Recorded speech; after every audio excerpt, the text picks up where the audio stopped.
That night, I raced through the frozen maze beneath the lake, clutching a blood-stained evidence box as gunshots echoed behind me. My aunt, dead for 20 years, appeared from the shadows, forcing me to escape while she faced down the man who had ruled our town from the dark. This wasn't just about truth. It was the price in blood to unmask traitors in uniform, to give the erased victims their voices back. If you think this is just another family story, you're wrong. Subscribe now for more spine-chilling episodes from us. Winter comes early to White Pines. It always has. But no one can remember a night quite like this December 17th, 1996. Snow stacks high along the two-lane roads and covers the clapboard houses in a hush so deep you can hear your own breath in the stillness. The streetlights flicker gold through the whirling drifts, painting halos on the empty streets. Even the evergreens lining Main Street bow beneath the weight branches, crackling faintly as if the whole town is holding its breath. Most folks are home by now, the last gas station locked tight, and the neon sign in the diner's window finally switched off. Only the blue and white cruiser, idling outside the station house, glows steady in the swirling dark. Inside the warmth of the car, Officer Lena Hart stares through the frosted windshield, her gloved hands resting on the steering wheel. The radio hisses softly, the faintest static, like whispers slipping in through the snow. Lena is 38, but looks younger tonight, eyes sharp, face lean with the kind of calm that can quiet a room. Her uniform is pressed boots, shined badge glinting under the dome light. She checks her notepad, flips through her route for the evening. It's all routine. It always is, until it isn't.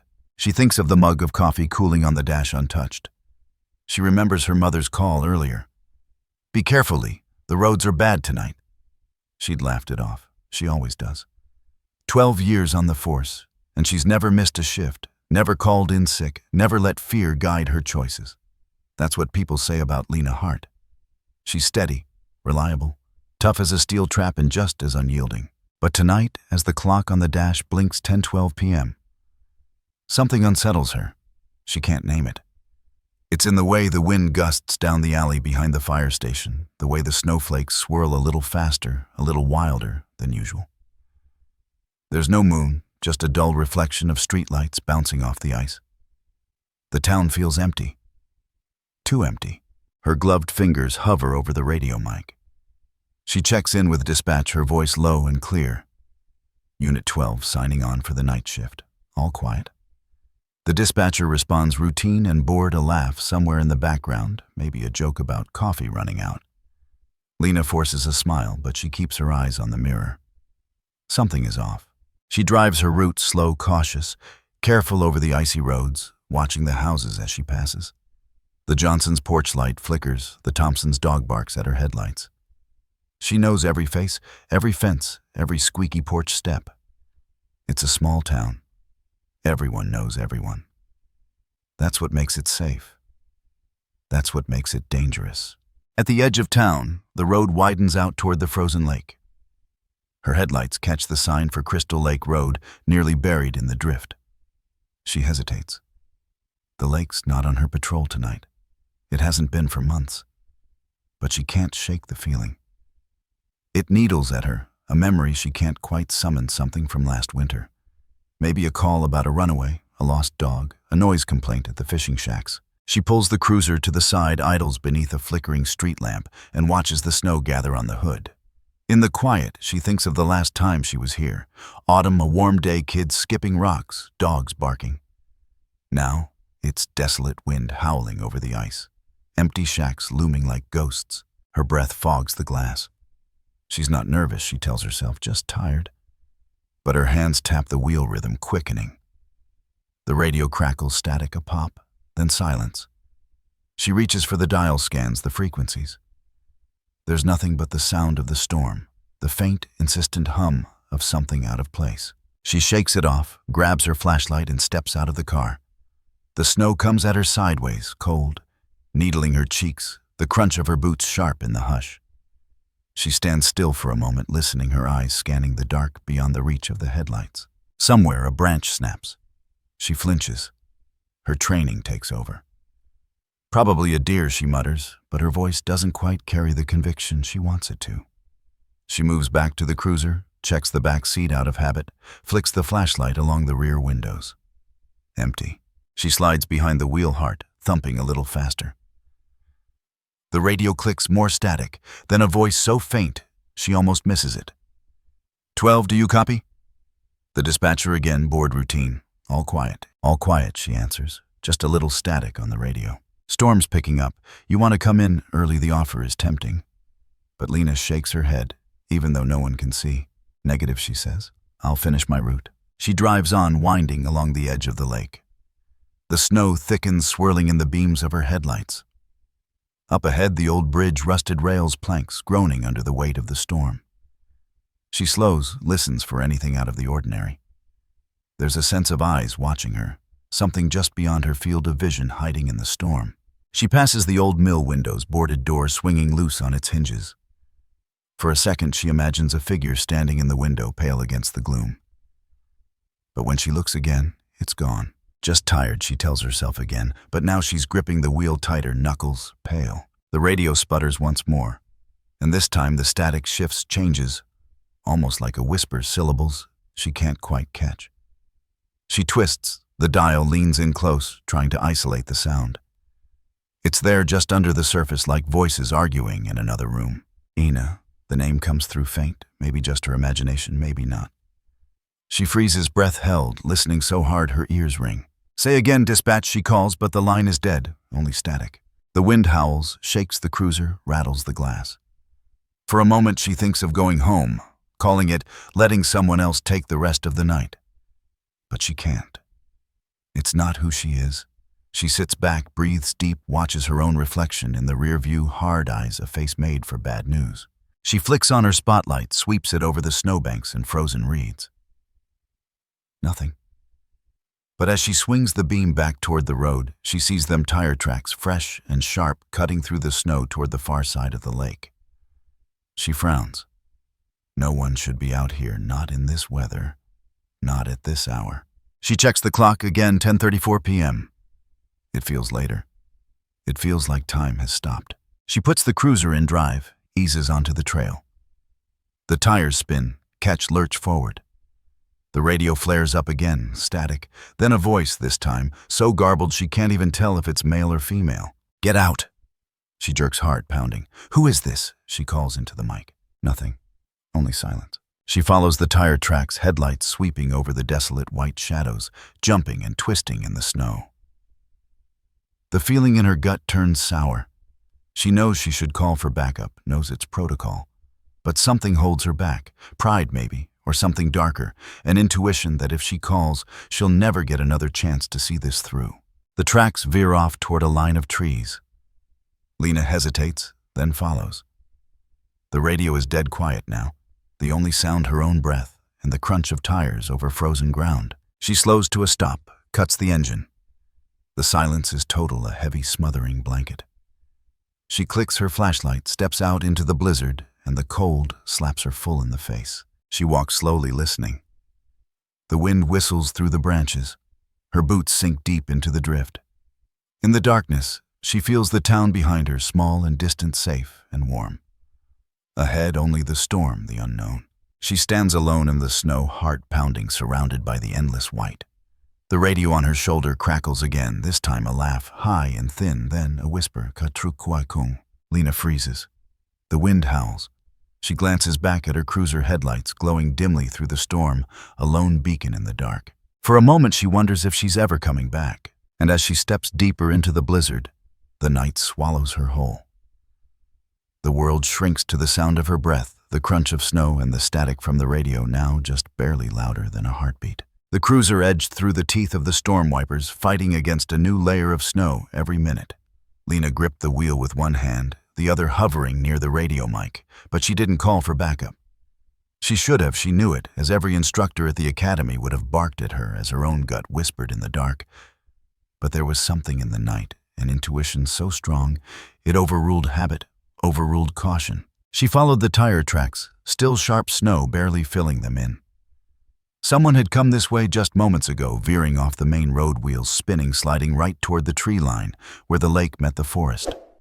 Every instinct said, turn back, call it in, wait for support. Instead, she pressed forward, pulse beating hard in her throat. The world narrowed to her headlights, two cones of light swallowed by swirling white. The road was gone. Only memory and muscle kept her moving hands, sure even as the tires fishtailed. The cold was alive, sneaking through the seams of her jacket. The lake, when she reached it, was a blank expanse, frozen silent, featureless, except for the shadow of that vehicle ahead. A dark sedan, lights off, parked near the edge of the ice. Lena's heart stuttered. She slowed, engine idling, and scanned the mirrors. No other cars. No footprints except her own. The radio sputtered static, skipping like stones across water. She pressed the mic. Unit 12. Visual on suspicious vehicle, Crystal Lake. No occupants visible. Static, then a strange warbling, almost like someone else trying to break in, another frequency bleeding over. Lena frowned. Dispatch, do you copy? The only reply was a distant mechanical garble, a language she didn't recognize, rising and falling in pitch, like a voice underwater or someone singing in reverse. Her skin prickled. She checked her sidearm, slid a flashlight from the dash, and stepped out into the blizzard. The cold was brutal wind clawing at her cheeks, stealing the air from her lungs. Snow pounded sideways, battering her as she crunched toward the sedan.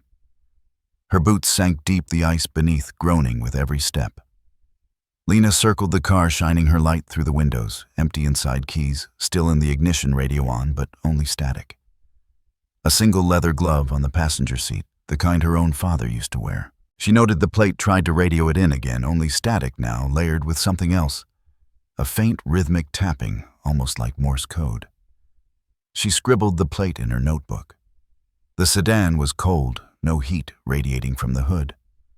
Whoever drove it was gone, but not long ago. She swung her light out over the ice, searching for prints, but the snow was too thick, already filling in any traces. She hesitated, looking back at her cruiser. The radio crackled again, an odd mechanical whine. Lena felt something behind her, a presence, or just the eyes of the storm itself, impossible to say. She stepped to the lake's edge, shined her flashlight along the frozen surface.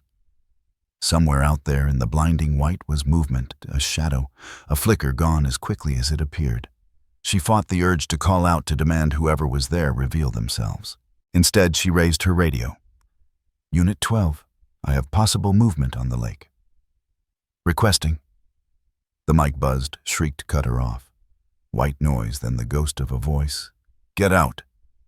Or maybe she imagined it. A sudden noise, metal clattering against metal. She spun, gun drawn, but it was only the wind slamming her cruiser's doors shut. The snow stung her eyes, melted on her lashes.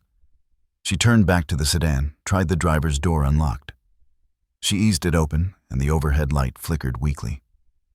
There was a tape cassette jammed in the deck, clicking and rewinding itself, the label peeled off, no markings. She pressed eject, but the button stuck. As she fumbled with it, her flashlight caught something on the passenger floor. A torn envelope, edges singed as if it had been burned. She stuffed it into her coat, not daring to examine it here. The car was too exposed, the lake behind her too empty, the woods too close. A shiver that had nothing to do with the cold ran down her spine. She closed the car door softly, walked backward to her cruiser, eyes never leaving the forest's edge. As she reached for the handle, her radio screamed static, so loud it cut through her eardrums. She clapped a hand to her head, dropped her flashlight in the snow. Over the roar, words fragmented, unnatural, staggered through the frequency. Don't look back! She spun, heart wild, but the night was empty except for snow and silence. She ducked into the cruiser, slammed the door, and jammed the lock down with her elbow. Her breath came hard, fogging the glass. She fumbled for the ignition, but the engine wouldn't turn over. The headlights flickered, died. The radio settled into a low, guttural hum, like the storm itself was whispering to her, calling her name. She reached for her phone, no service, not even a flicker of a bar. Panic threatened to claw its way up her throat. But she forced herself to breathe, forced herself to listen. The hum changed, pitch broke into pulses, 3 short, 3 long, 3 short. Morse code. SOS. Her mind raced. She tried the radio again, switching channels, hoping for a break. Nothing but static, but the static had a rhythm now, a heartbeat under the storm. Then a voice, low and far away, layered beneath the interference. "Help! 12! I can't!" It was her own voice, loop distorted, coming back to her from somewhere else, some other night. She stared at the radio hands, trembling. "Who is this?" she whispered. "What do you want?" No answer. Just a hiss, the storm outside. The cold was winning, seeping through the doors, the windows, the seams in her armor. She wrapped her coat tighter, pulled her hat low, tried to will herself invisible. For a long time, she sat there paralyzed. She saw herself from above, as if watching through the snow, the only light left in the darkness, a woman alone against a world that no longer made sense. Then lights in the distance, headlights bouncing along the road. Lena pressed herself low, uncertain if rescue or threat approached. The lights stopped at the edge of the trees. Doors opened.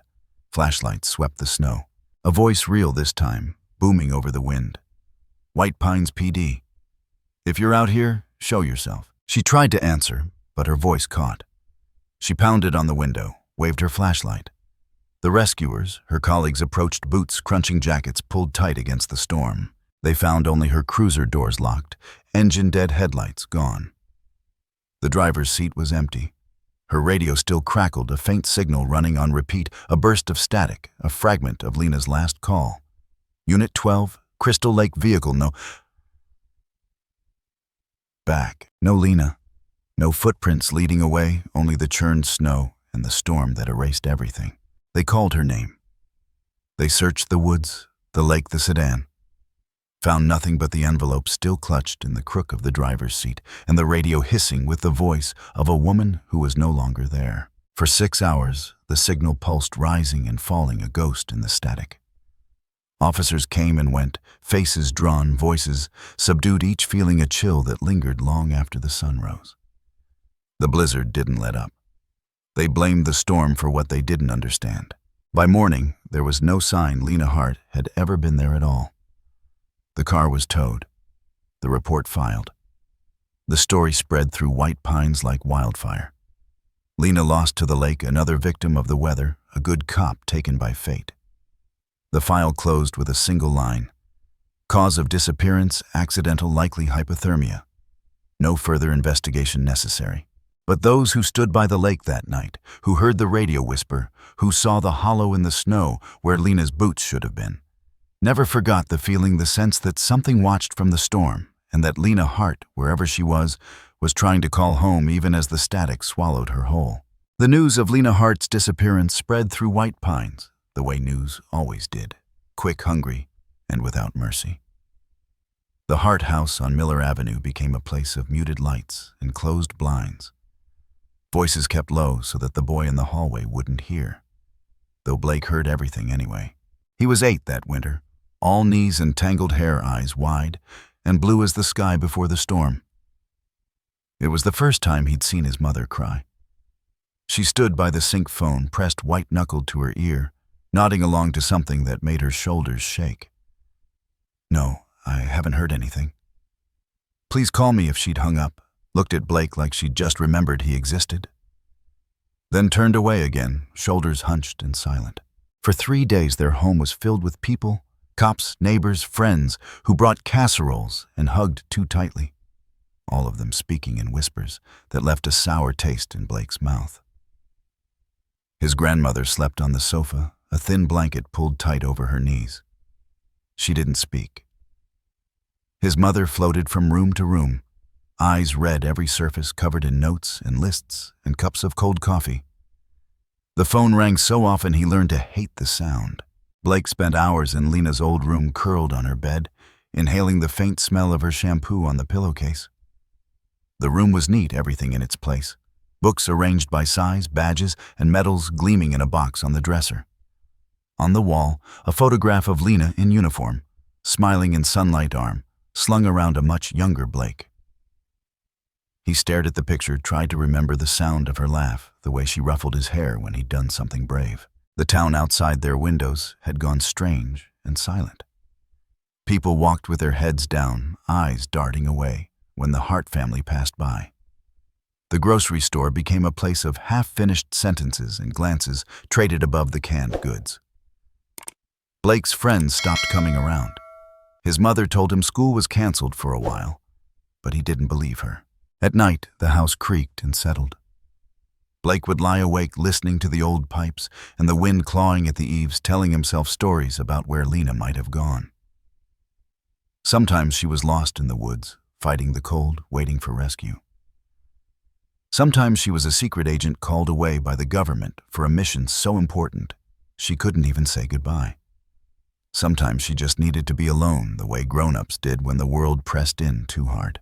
But every morning he woke up and she still wasn't there. After a week, the town organized a search party. Blake watched from the window as people gathered in the church parking lot, boots stamping against the cold thermoses steaming in their hands.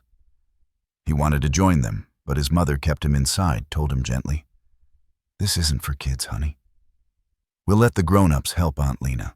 Blake pressed his face to the cold glass, watched the lines of people fanning out into the woods, bright jackets moving against the white. He tried to imagine Lena somewhere out there, waving her arms, calling for help. But the search came back empty, the volunteers' faces drawn and tired. Someone left a stack of flyers on their porch. Missing Lena Hart. Last seen December 17th, 1996. He took one and hid it under his pillow.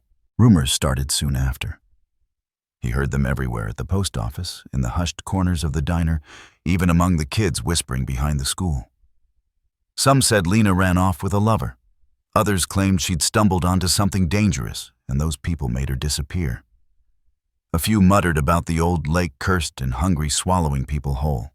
Blake asked his mother about the rumors once, just once.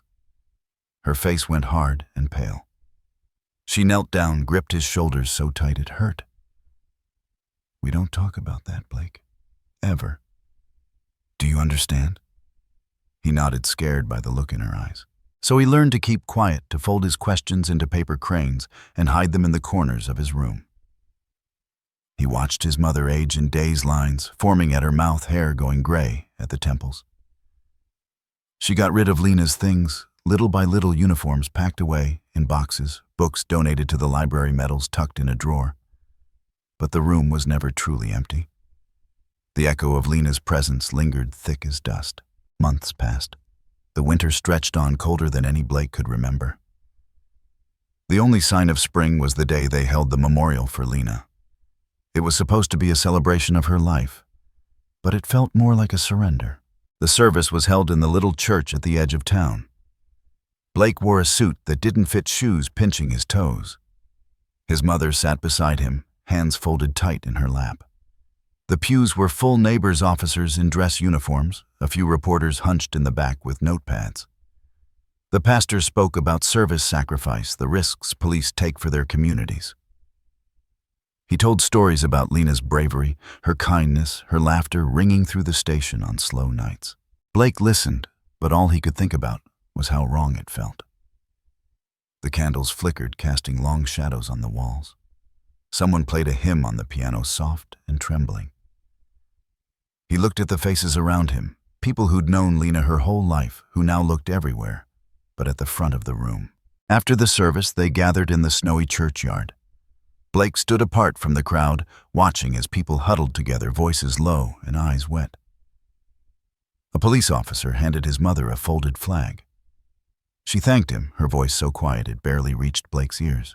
Someone had set up a table with a photo of Lena, a notebook for people to write memories. Blake approached, pen shaking in his hand.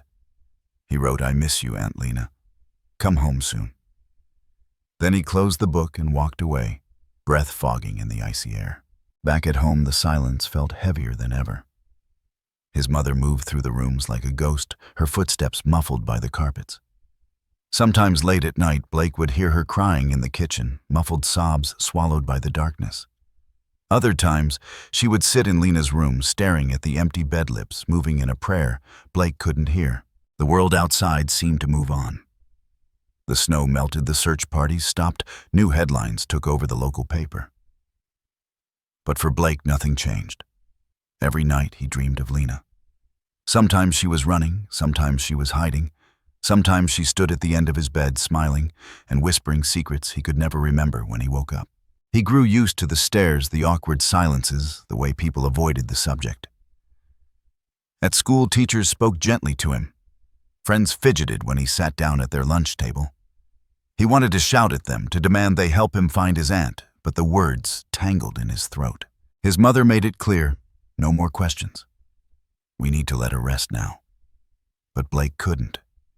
He started collecting newspaper clippings, saving any mention of Lena's name, taping them to the underside of his desk. At night, he whispered to her photo, promising he'd never stop looking. The years blurred, but the wound stayed raw. White Pines became a place marked by absence of answers, of laughter, of one woman who'd once made the world feel safe. The cold, they said, had claimed her. But Blake knew better. The cold was only a cover for the silence that settled over the town, a silence that told him not to hope, not to ask, not to remember. But hope, he learned, was stubborn. Even in the deep of winter, beneath all that snow and silence, it waited. He kept it alive in the quiet, in the ache, in the promise that someday, somehow, Lena Hart would come home. Blake Hart didn't sleep that night. His room became a bunker of light and silence, the blue glow of his monitors painting the walls as he hunched over the battered radio headphones, wrapped tight, mind grinding. The snow pressed against the window like a threat, the wind whining through the gap under the sill, but he barely noticed. Lena's voice, those fragments from the past looping and broken, seemed to hang in the air, seeping into every corner of his tiny off-campus apartment. He replayed the recording over and over, isolating words, mapping waveforms, slowing and speeding up the audio, refusing to accept that it was just static. There was something there. Not just the mysterious name Argus and the desperate warning. Something deeper buried in the white noise, a hidden pattern.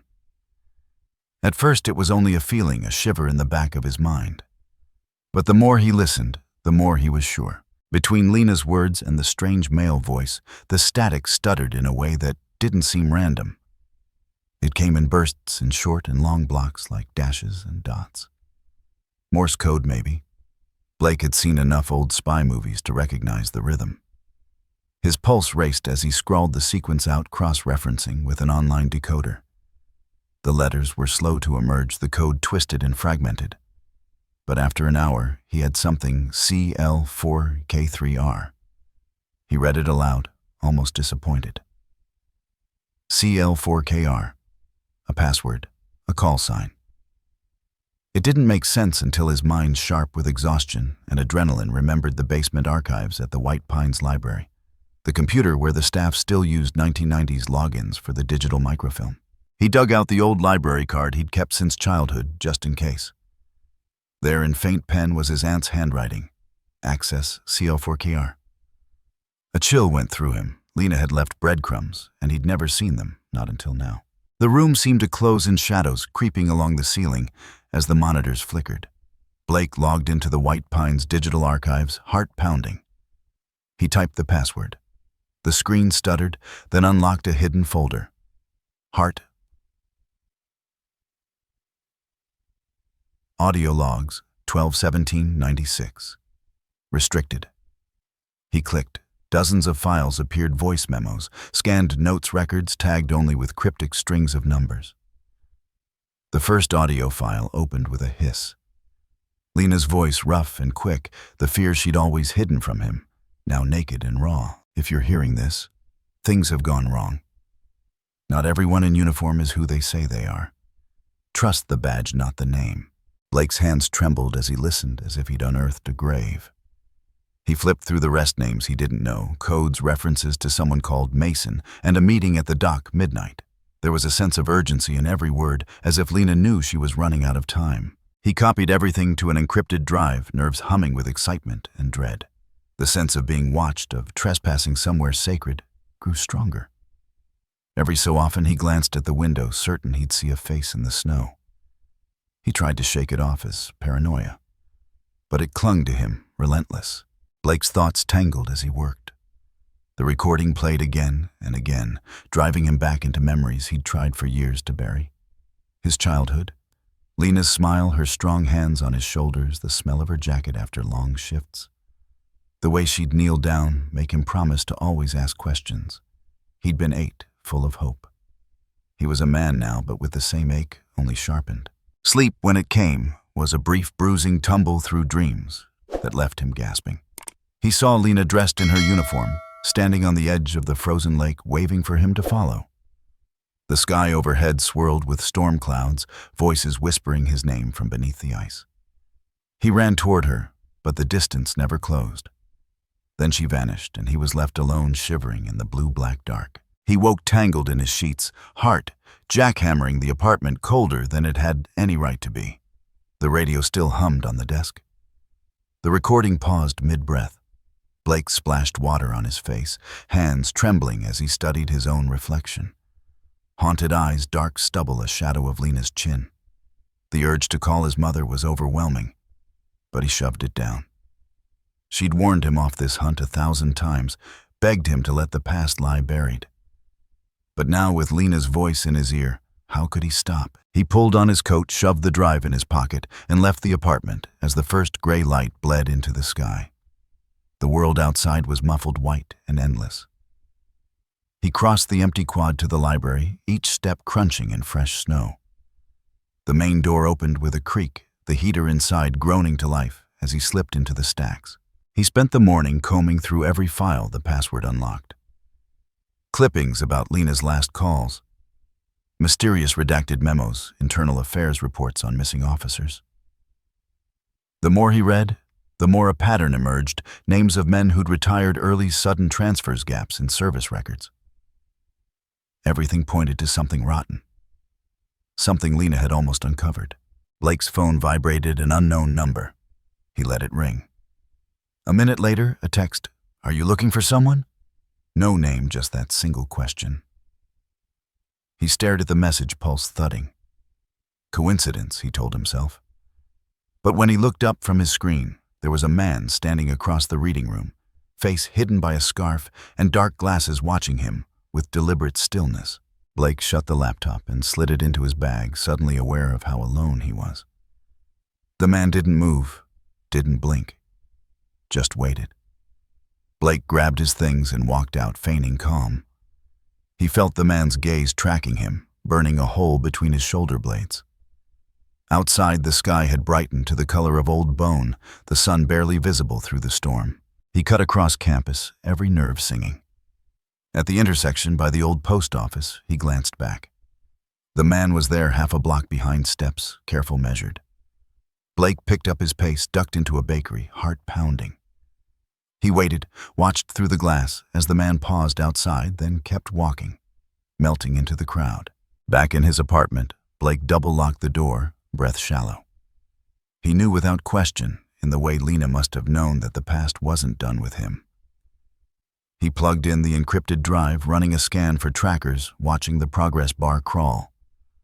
Paranoia warred with curiosity, but the evidence was clear. Someone else wanted those files. Someone who'd been waiting for him to look. That night, the nightmares returned. Lena calling his name, her voice ragged with warning, the shadows at the lake reaching for him. He woke again and again, clutching the drive to his chest, listening for footsteps in the hall. The darkness in White Pines had never really faded. It had only hidden, waiting for someone to shine a light. Now Blake could feel it stirring, drawn by his search, angry at being disturbed. The ghosts weren't content to haunt him from memories or radios anymore. They wanted him to stop. But he wouldn't. He couldn't, because somewhere beneath the codes and static, Lena was still waiting for him. And Blake Hart, for the first time in his life, was ready to fight back. Blake waited until the campus had quieted, night heavy on his shoulders, before dialing his mother's number. He hadn't spoken to her in weeks, maybe months, except for the clipped messages about school and health and whether he'd remembered to eat. Now, with his mind churning, palms sweating, he needed her voice for another reason. For years, the rules had been clear. Don't talk about Lena, don't ask, don't remember. But something in him, some bone-deep defiance he'd inherited from his aunt, refused to listen. His mother picked up on the fourth ring, her voice warm but wary. "Blake, honey, is everything all right?" He hesitated. "I need to come by. There's something of Aunt Lena's I need to see. Please." A long pause. He pictured her in the kitchen, hand pressed to her lips, the same haunted look she wore at every memorial, every anniversary. Blake, you promised. I know, but I found something. I think she left a message. Mom, please. Another pause, then a shaky sigh. All right. Tomorrow. Early. Your father's at the clinic all day. He barely slept, tossing in the half-light of dawn, Lena's voice threading through his dreams. By sunrise, he was on a bus, headed across town, clutching his laptop and the battered shoebox full of files. The old house hadn't changed, still the same peeling porch, the swing where Lena used to push him as a kid. He let himself in the familiar creak of the floorboards, grounding him even as his heart hammered. His mother met him in the hall, arms crossed, chin set. You know where it is, she said. But I want you to promise me something. If you find anything that hurts more than it helps you let it go.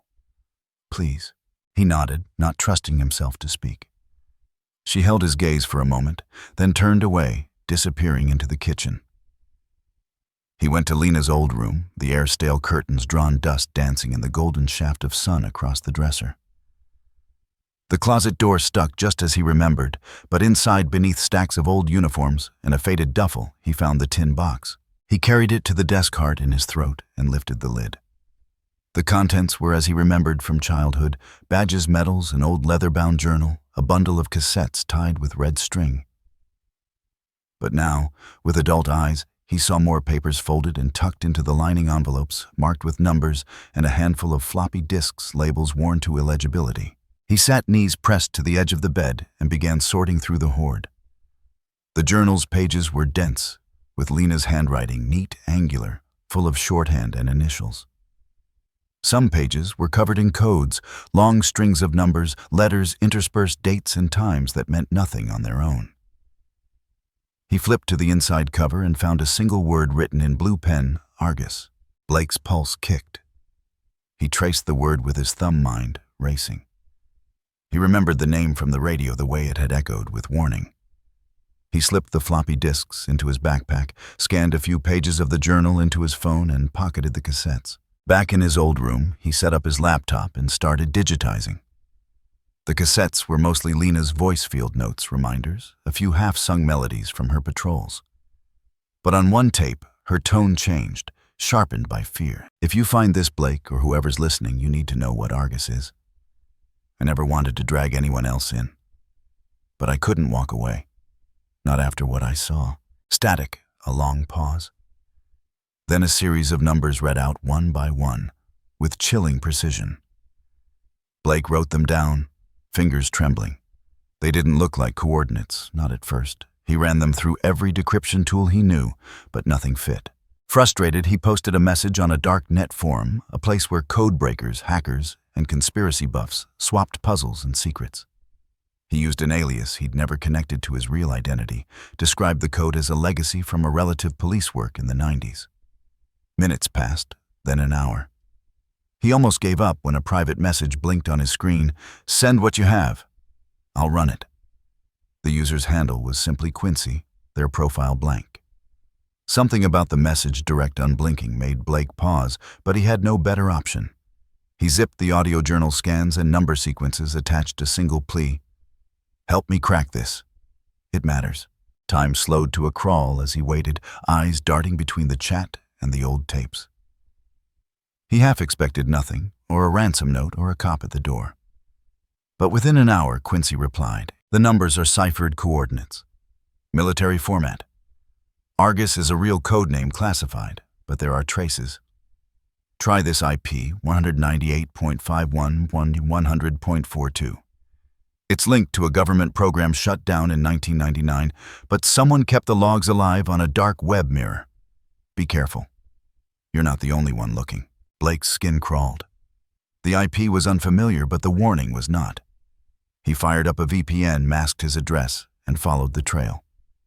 The site was bare bones, a black background, a login page, a flashing Argus logo, a stylized owl eyes glowing gold. He used Lena's old passwords, cross-referencing names from her journal until the page opened. Inside were files labeled Operations Log, White Pines, Personnel Transfer, Classified Asset, Hart L. Blake scrolled, pulse roaring in his ears. The logs detailed surveillance dates, asset tags, references to suspect data transfer, Civilian population, Canadian border. It wasn't a simple police matter. This was government big and ugly, and Lena had found something no one wanted to see the light. He screenshotted everything, encrypted the files, heart hammering in his chest. There at the bottom of one page was a chat log, a conversation between two handles, one of them Mason. They spoke in code, but one phrase chilled Blake to the bone. Make sure Hart doesn't make it to the cabin. Repeat, do not let her reach the cache. Clean the scene, bury it in the storm. He stared at the words, cold sinking into his bones. The world tilted. Lena hadn't been lost, she'd been hunted. And now so was he. Quincy messaged again. Don't dig deeper unless you're ready. Argus has eyes. If you want out, delete this and walk away. But Blake Hart had spent 20 years walking away, swallowing questions. He typed a quick thank you, encrypted the logs, and disconnected. Every instinct screamed caution, but he pressed on. In the kitchen, his mother watched him from the doorway, worry etched in every line of her face. What did you find? She whispered. He swallowed hard. I think Aunt Lena was onto something. Something that's still out there. She closed her eyes, a tear slipping down her cheek. Be careful, Blake. Promise me. He nodded, but inside, the fire that had driven Lena was burning in him now. For the first time, the secrets felt less like shadows and more like a map. The past was calling loud and relentless, and Blake Hart was ready to follow it all the way into the dark. Blake sat cross-legged on the creaky floor of Lena's old room, the pale morning light leaking through the half-shut curtains, dust motes swirling in lazy eddies above her desk. The silence pressed in, but it wasn't empty. Every shelf and scuffed floorboard seemed charged with presence. Lena's laugh echoing in memory, the stubborn warmth of her hand on his shoulder, the certainty in her eyes when she told him stories as a boy. Now the old tin box lay open before him. The artifacts of a life interrupted, scattered across the rug field. Notebooks, faded Polaroids, a cracked badge, the journal with her neat, restless handwriting, and the fresh pain of a secret come back to life. He reached for the journal first. Its cover was worn leather, peeling at the corners, but inside the ink was sharp, each line of script pressed with intent. Blake scanned the pages, breath hitching at entries dated December. Lena's last days, mundane details blending into the strange encoded. Routine patrol. Thompson's dog got loose again. Snow heavy on Miller. Ran plate QX2, nothing flagged. But between these entries, Lena wrote in a second hand strings of numbers and odd symbols, tiny notations like a nervous heartbeat running alongside the plain text. He flipped to the middle and found a sketch. A quick, clean outline of Crystal Lake, the roads branching out like veins, a series of X's and circles. She'd written safe house, night shift, extra patrol. Do not trust, see index page 17. Index page 17 was a revelation. An entire list of badge numbers and names, some crossed out, others circled, and next to each cryptic phrase's voice in static, Argus call, Mason Owl's eye. Blake remembered the radio's weird broken Morse code, the password CL4KR, the word Argus. It all lined up. Lena had been trying to communicate, leaving clues in the everyday, her caution wrapping her family in invisible protection. He lingered over a Polaroid stuck between the pages. A picture from the summer before she disappeared. Lena, in her uniform hair, pulled back sunglasses crooked on her nose, kneeling next to a much younger Blake on the steps outside the town's old ice cream shop. She was laughing, her arm thrown around his shoulders, his own face caught between embarrassment and pride. In the background, his mother waved from inside, all three of them unaware that time was running out. On the back of the photo, in Lena's handwriting, she'd scrawled, "The world is a puzzle. Trust yourself to find the pieces." He pressed the photo to his lips, remembering that day. The way Lena always made him feel seen, like he was the center of the universe, like the world couldn't touch them if they were together. Her voice echoed in his mind, a litany of small wisdoms. Keep asking questions, Blake. The truth doesn't mind being found. Never walk away from a mystery, walk toward it. Family is the story we keep telling ourselves, even when the world forgets. As he traced her words, patterns emerged, connections between her notations and the static-laden radio codes he'd spent nights unraveling. In the margins of the journal, Lena had jotted frequencies, badge numbers, even short bursts of code, some matching exactly what Blake had heard on the old cassette.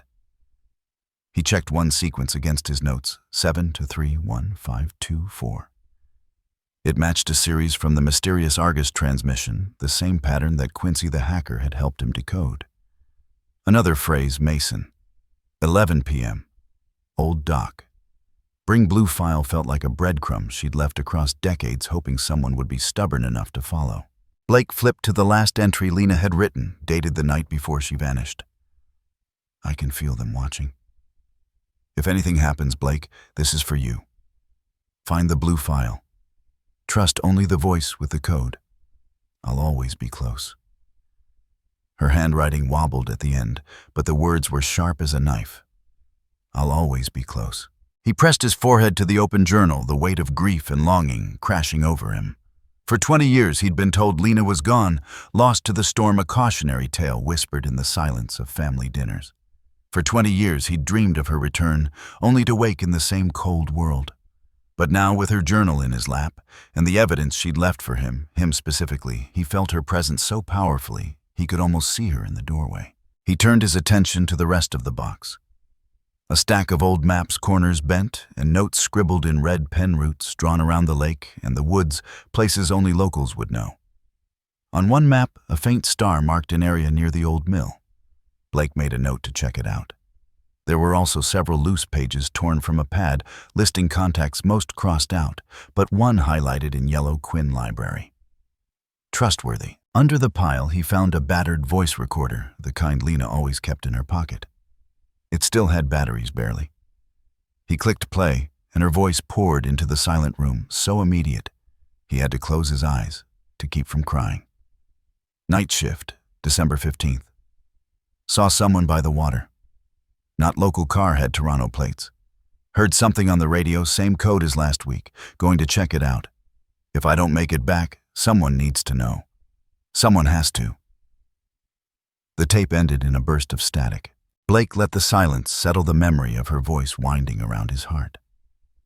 In that moment, the gulf of years collapsed. The stories she'd told, the puzzles she'd set, the fierce love she'd given, they were all alive, waiting for him to finish the pattern.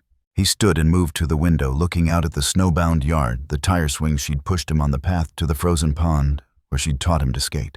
The world out there felt sharper now, more vivid, as if Lena's clues had colored it in after years of gray. He realized with a start that Lena had never truly left. She'd threaded herself through his life, left breadcrumbs in every photograph, every coded journal entry, every half-remembered story. She'd trusted him, her nephew, her friend, her accomplice, to pick up where she left off. The connection between them stretched by years, and grief had never broken.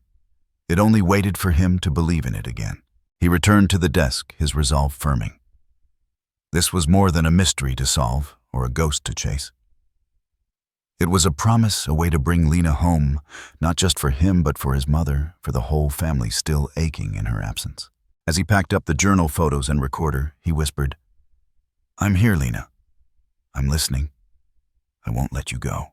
And in the quiet of that old room, with dust and sunlight swirling together, he felt her answer, a warmth, a flicker of hope, the unbreakable thread that was family drawing him forward into the unknown. Blake never really understood how dread could crawl under your skin, how it could sit in the pit of your stomach like a coiled snake until the first message arrived. It came as he walked back from the university library. Lena's journal zipped inside his backpack, and the snow crunching beneath his boots, breath steaming in the night air. His phone buzzed, a single vibration so sharp he nearly dropped it. The message was simple, blunt, cold: "Stop digging." No number, just a shadowed blank. For a second he stood under a street lamp, the yellow light painting long, warped shapes on the sidewalk, heart pounding. He turned, scanning the empty street, half expecting to see someone watching from behind a tree, someone hidden in the idling cars parked along the curb. But there was no one. Only the wind, the distant bark of a dog, the faint whine of a siren somewhere downtown. He tried to convince himself it was nothing. A prank. Some script kiddie from the conspiracy forums. But the fear was too specific, too sharp. He unlocked the phone, tried to reply, but the thread had already disappeared, erased, as if it had never been sent. He shivered not from the cold, and forced himself to keep moving. That night he barely slept. Every creak of the pipes, every gust of wind at the window sounded like footsteps. He set up a webcam aimed at his front door, checked the locks twice. When he finally dozed, Lena's voice filled his dreams. Keep asking questions. Blake then blurred into something darker. A faceless man standing at the foot of his bed, whispering in that same cold, inhuman tone, "Stop digging. Stop." He woke before dawn, head aching, hands trembling, anger mounting.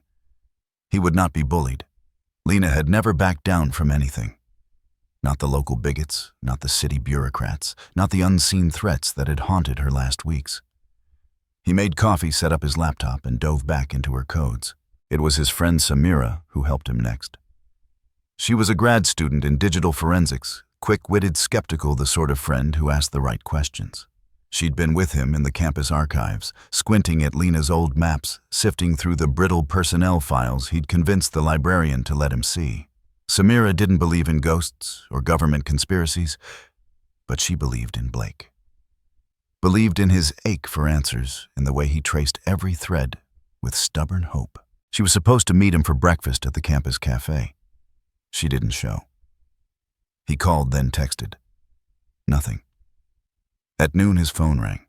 It was her roommate voice, shaky tears leaking through every word. Samira's in the hospital. There was an accident, a truck out of nowhere. The police say she's lucky to be alive. Blake's vision narrowed. He dropped everything, running through the snow, mind blank with panic. At the hospital, Samira lay pale and bandaged eyes huge and scared above the bruises. She tried to laugh when she saw him, but her voice broke. Blake, it wasn't just an accident. I swear he was waiting for me. That guy from the parking lot, the one you said gave you chills. He was there, then he was gone, and then the truck. She broke off, breathing ragged. He squeezed her hand, made promises he didn't know how to keep. When he left the hospital, he saw a black sedan idling at the curb windows, tinted too dark for snow country exhaust, curling into the gray. It drove away the moment he stepped outside. That night, the sense of danger grew thick, almost physical. The webcam blinked with motion twice, both times, just the wind, the blur of a stray cat. He kept expecting to hear footsteps on the stairs, a key in the lock, a voice behind him. The police would be useless, he knew it. They'd already written off Lena as a weather casualty. They wouldn't believe that whatever swallowed her was circling again now, years later. Blake retreated into his research hands, shaking, but mind sharper than ever. He revisited Lena's last journal entries, scanning for overlooked clues. The fear was real, but so was the determination. Lena's words kept ringing in his ears, her belief in him, her belief that the truth mattered. He thought about Samira, her smile faded by bruises, her future dimmed by someone else's malice. He thought about the message on his phone, the man in the parking lot, the sense that some faceless enemy was watching every move he made. And he knew in his bones that quitting was never an option. He dug deeper. The name Argus surfaced again and again, hidden in old emails, lurking in oblique references in Lena's notes, coded into the strange Morse patterns that threaded her final transmissions. He mapped Lena's old safe houses, traced the network of badge numbers and names she'd circled in red. At every step, he felt the threat gathering like thunder in the distance. Sometimes he'd catch a reflection in a window and freeze, convinced for a heartbeat that someone was behind him, just out of sight. His mother called, her voice brittle with worry. I heard about Samira. Blake, you have to stop. This isn't safe. He tried to reassure her, but he could hear the tremor in his own voice. I'm close, Mom. I can feel it. I think she's still out there. Or there's something she left for us, something big. She didn't answer, not at first. Then, your aunt loved you more than anything. Promise me you'll be careful. He promised, knowing it was a lie. There was no way out but through. At 2 a.m, another message arrived. You were warned. It was accompanied by a photo, grainy shot through a rain-specked window, but unmistakable. It was Blake and Samira hunched together over Lena's journal in the library. There was a timestamp, Someone had been watching them close enough to touch. He felt rage, sharp and clean, slice through the fear. This was his family. This was Lena. He wouldn't let her memory be smothered by the same shadows that had haunted her last days. If someone thought a few threats would scare him off, they'd never met a Hart. Blake sat up all night, turning over every scrap of evidence, every coded note, every half-buried memory Lena had left behind. He wasn't alone. She was with him in the journal, in the static, in every line of code. He could feel her stubborn and fierce, telling him to keep moving. By sunrise, he knew this wasn't just about a missing aunt. It was about the truth, about refusing to be bullied into silence, about fighting for the people you love, no matter the cost. He shut his laptop, checked his locks, and stared at the snow beyond the window, knowing that someone out there was waiting for him to give up. But Blake Hart was done being afraid. Whatever secret Lena had carried, whatever danger had chased her into the storm, he was ready to face it. For her, for Samira, for himself. The first battle had been fought, and he was still standing. He whispered into the silence, "I'm not stopping. Not now. Not ever." And somewhere as dawn crept over White Pines, the static in Lena's old radio crackled and danced like a signal, like an answer, like hope. The winter sun was setting over White Pines when Blake parked at the edge of the frozen lake. A heavy hush had settled on the town, snow dampening every sound, turning the world into a tableau of white and blue shadow. His breath smoked in the air as he zipped his parka, checked the battered phone with its encrypted map, and replayed Lena's voice in his mind. "If anything happens, find the blue file. Trust only the voice with the code." It had led him here to this place where 20 years ago Lena Hart had vanished into myth. The coordinates Quincy sent had seemed random at first, just another dead end, until Blake had mapped them onto Lena's sketches and realized the numbers pointed not to the shore, but to a precise spot on the ice. It was the place marked with an X on her journal map, circled again and again. Crystal Lake East Bank, near the old lifeguard station, the last place anyone had heard her radio. Even now, a shudder ran down his spine as he crossed the snow-packed trail boots, crunching each step, ringing with the memory of her absence. He scanned the horizon, no one. Only the spindly black trees, the wind whispering through dead grass, and the blue glow of a police cruiser in the far distance, taillights fading away. Blake pulled his hood lower, tried to blend with the white. The ice beneath his feet groaned, flexing with the cold. He followed the GPS marker, Lena's notations in his hand, until he reached a fallen sign. Danger thin ice. He remembered the stories, kids disappearing, ghost lights under the surface, the lake swallowing what the town wanted to forget. He tested the ice heart pounding and stepped carefully. In the shadow of the ruined station, the snow was less disturbed, wind sweeping drifts into perfect silence. There, half buried under frozen reeds, Blake saw it, a metal ring, black with age, bolted to a concrete pad. Most would have missed it, mistaking it for a mooring. But Lena's map showed it clearly marked access below. He crouched, brushing aside snow gloves stiff with cold. The ring shifted under his weight. A panel slid aside, revealing a ladder of frozen iron descending into the darkness. He hesitated, stomach twisting. The air that rushed up was colder than the wind, tinged with the bitter scent of oil and old metal. He thought of Lena standing here in another storm hand, tight on her radio, breath turning to steam. Blake took a deep breath and slipped inside, boots clanging on the rungs. The shaft was narrow, carved through ice and stone, the walls slick and sweating, even in the heart of winter.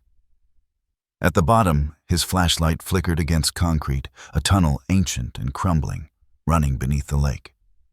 Pipes snaked along the ceiling, ice crystals hanging in fragile chandeliers. Every sound echoed his own breath, the distant drip of water, the pounding of his heart. He crept forward, following the map, ducking under low beams, careful not to slip. The tunnel opened into a larger chamber, part storage room, part bunker. Old crates stacked to the ceiling, a battered radio console, military tags on rusted doors. This was what Lena had found, not just a hiding place, but a vault for secrets, the heart of the mystery that had haunted his family for decades. Blake's breath caught as he scanned the walls. Lena had left her mark here. Chalk scribbles, dates, fragments of code, the name Argus etched over and over. He snapped photos, heart racing. There in the corner was a faded jacket, police blue, the badge long gone. Lena's size. The air seemed to pulse around it, thick with memory. He was reaching for a crate marked evidence, her heart, when a sound shattered the silence. A scuff of boots on stone, low voices echoing down the tunnel. Blake froze, mind racing. He pressed himself into the shadows, praying his breath wouldn't betray him. The voices came closer, sharp and urgent. Not police, but something colder, professional, predatory. He has to be here. Mason said this is where she left the cash. Check the crates. Move now. Blake's world shrank to a pinprick of fear. He searched the dark for escape, but the only way out was the way he'd come. He weighed his options, fight, flight, or hide in hope. His fingers found a heavy wrench on the floor, cold and ready. He crouched, willing his body to disappear into the dark. A beam of light swept the chamber, catching the sleeve of Lena's jacket. Something's been moved. Hurry, Blake's mind raced. He had seconds. He darted for the ladder, careful to keep to the shadows, praying the ice above would hold. But the men were quicker than he'd guessed. A hand caught his backpack, yanking him backward. Blake twisted, swinging the wrench, connecting with a grunt. The man reeled, but the second attacker lunged, pinning Blake to the icy concrete. Should have stayed away, kid. This isn't your story. Blake struggled, adrenaline blurring the pain. He gasped. It was always my story. A fist cracked against his jaw. The world blurred. Cold bit his cheek as he hit the ground. Above, the other man rifled through Blake's bag, tossing out the journal, the phone, the recorder. He pocketed Lena's evidence, shoving Blake's face into the dirt. Let's make this quick. Suddenly, the darkness exploded in blue and red flashing lights, outside boots on the ice, radios squawking. A patrol car drawn by some miracle, or the silent alarm in Blake's phone, rolled up outside the hatch. The attackers cursed, dragging Blake toward the shadows. Go out the tunnel now. But the hatch banged open. Lights searing the dark, White Pines PD hands where I can see them. The men bolted, one vanishing into a side tunnel, the other slipping past the crates, lost in darkness. Blake staggered to his feet, blood trickling down his chin, as a young officer, barely older than he was, grabbed his arm, pulling him out into the night. What the hell happened down there? Are you hurt? Blake could barely answer, but he forced out. My aunt evidence, don't let them take it. Behind them, the other officer swept the chamber, gun drawn, radioing for backup. The assailants were gone, ghosts in the labyrinth. But Blake's evidence, Lena's files, the proof of everything had been scattered. He clung to what was left, cold and shaking, the memory of Lena's voice, the only anchor in the swirl of sirens and storm. The officer hustled him into the cruiser heaters, blasting lights spinning against the dark. You're lucky, she said, voice tight. This is no place to be after dark, not for anyone. What were you doing down there? Blake met her eyes, defiant. Looking for my family, for the truth. The officer nodded, uneasy. You found something, didn't you? He held Lena's battered journal to his chest. Not enough. Not yet. Outside, as the cruiser sped back to town, Blake watched the lake recede in the mirror. Ice, glittering secrets buried deep, the darkness under white pines closing behind them.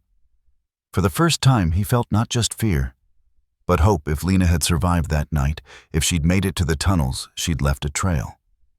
And Blake Hart would follow it no matter who tried to stop him. He pressed his forehead to the cold window, breath fogging the glass, and promised her, I'm not leaving you here. The night swallowed his words. But in the static of the police radio, he thought he heard her whisper back.